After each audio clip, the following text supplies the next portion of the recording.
dimanche bi di fukki fan ak juróom ci weeru mai 2025 ci weeru côté 3h30 la benn bâtiment boo xamante ni ñetti étage la daal di daanu fii ci commune Touba Mosquée ci Daaru Khoudoss quartier bu ñu gën a xam ci quartier forage Baye Lahat bâtiment boobu nag bi mu daanoo yàlla dogal na ñu am ci vraiment xol bu tiis am ci loo xamante ni vraiment lu diis la loo xam dal na ci kaw askan wi lu toll ci fukki nit ak ñeent ñoo xamante ni maanaam moom lañ tuddee ay victimes juróom-ñaari ñàkk seen bakken juróom-ñaari nekk ay ñoo xam dañoo am ay gaañu-gaañu te ci juróom-ñaari yooyu sax juróom-benn yi ay blessé grave lañu kon loolu day wane rek ni que accident bi nga xamante ni am na tey jii muy bâtiment bii daanu metti na trop loolu nag dañuy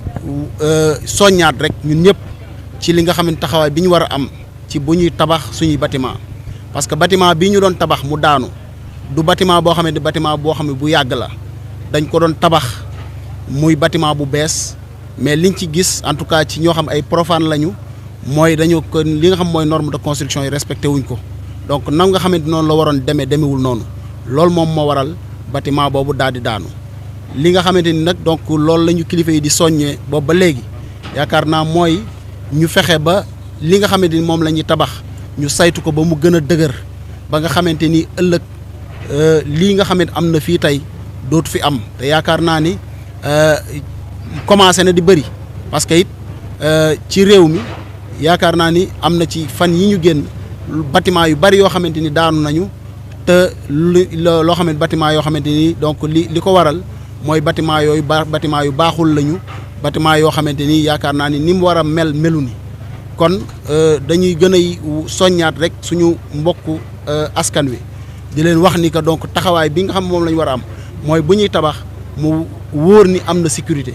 ñu def ci li nga xamante ni mooy matukaay ak jumtukaay yi mu war